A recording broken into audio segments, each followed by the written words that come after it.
pencipta kematian itu Allah, ya, dengan qadha dan qadarnya.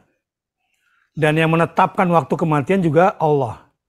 Nah, pertanyaannya, kok ada orang bunuh diri lalu dia mati dengan pilihannya? Banyak gak yang terjadi kayak gitu?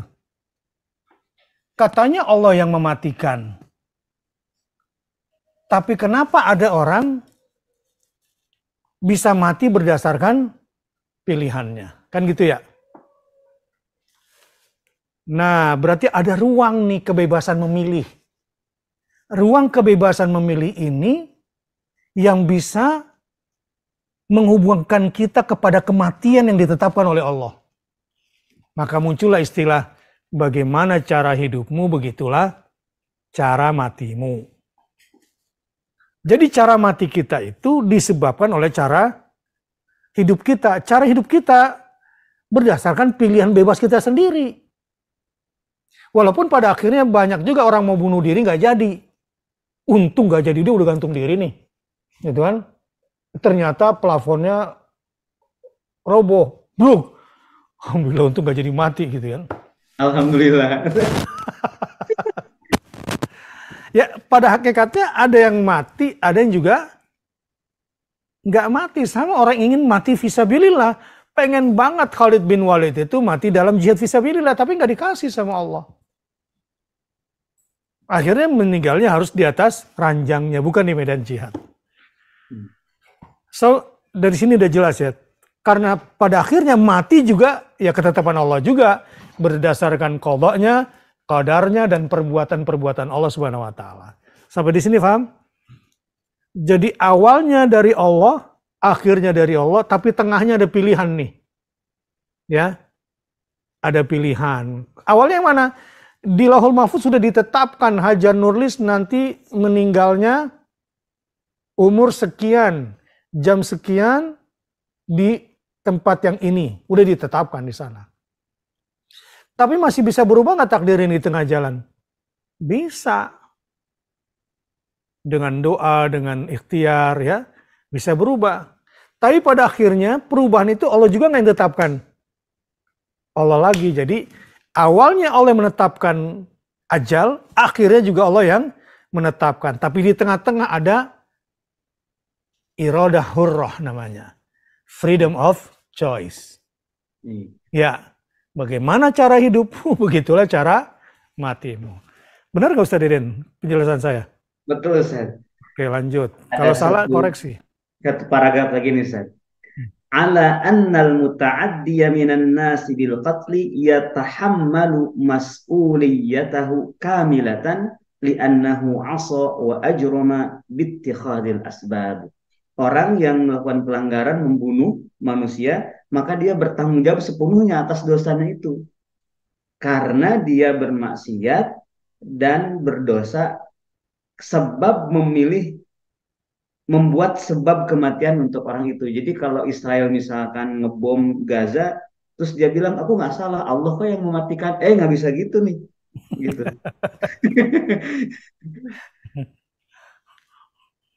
Iya. Jadi orang yang melampaui batas, kemudian membunuh, gitu ya, atau bunuh diri, dia harus tanggung jawab itu sepenuhnya atas pilihan bebas dia, freedom of choice dia. Yeah. Saya harus ulang-ulang ini dulu supaya nanti melekat di kepala. Dia harus bertanggung jawab atas semuanya. Karena dialah yang memprosesnya, sebab-sebab ini semua jadi begini gara-gara dia juga. Pilihan hidup ini. Saya kira ini membuat cara berpikir kita cerdas ya. Itu bentuk pertama ya. Bagaimana proses Allah mematikan. Sekarang yang kedua. Al-wajhu tsani. Idza lam yakun lillahi azza wa jalla iradatun fil imatati sarafahumullahu aw lam yumakkinhum min ittikhadil asbabi aw qata'a asbabahum min awsatiha aw lam yusilha ila imatati bi altafihi al-khafiyyati. Yang kedua, cara pandang yang kedua, apabila Allah tidak mempunyai kehendak dalam mematikan, maka Allah akan memalingkan mereka atau tidak menetapkan mereka, memantapkan mereka dari membuat sebab-sebab atau memotong sebab-sebab mereka dari tengahnya atau tidak menjadikan sebab-sebab itu sampai kepada mematikan berdasarkan kelembutan atau rahasia rahmat Allah yang samar. Bagaimana? Sudah paham sampai di sini? Apa kabar Bu Siti Iswari? Assalamualaikum. Kayaknya serius banget. Saya khawatir terlalu tinggi melayang-layang. Gimana yang kedua udah paham? Kita ulangi sekali lagi ya. Nah, kita ulangi sekali lagi. Buntin, jangan mikirin kemana-mana, kita bicaranya bukan mati seseorang nih, kita soal konsep kematian yang kita bicarakan ya.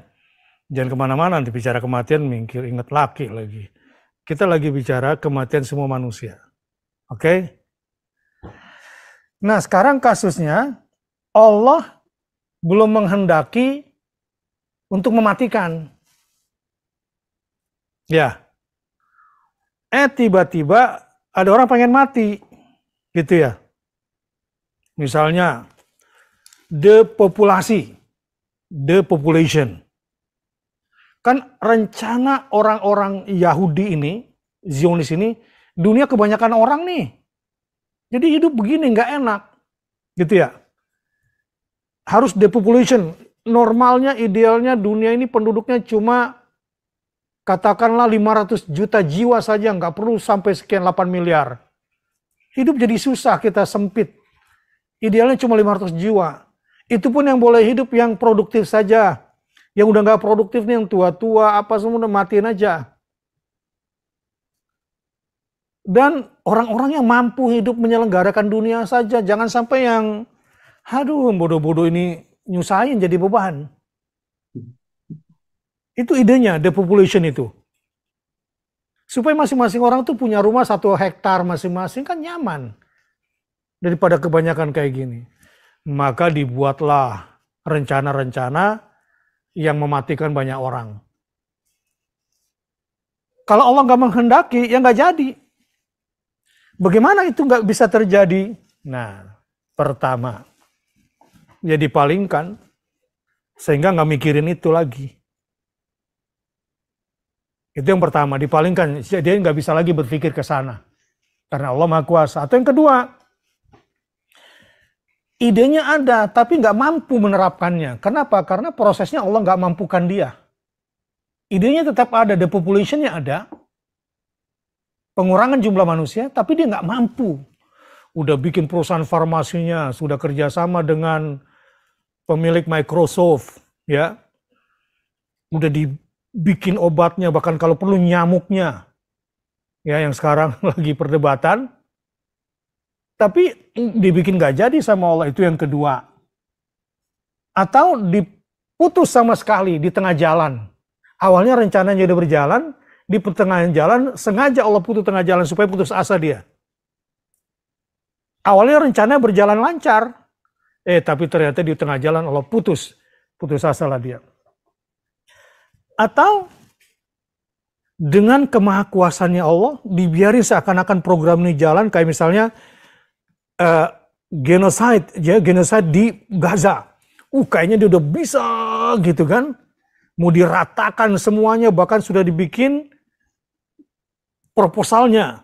Kita akan jadikan ini perluasan wilayah Israel yang tidak kita serahkan kepada tepi barat.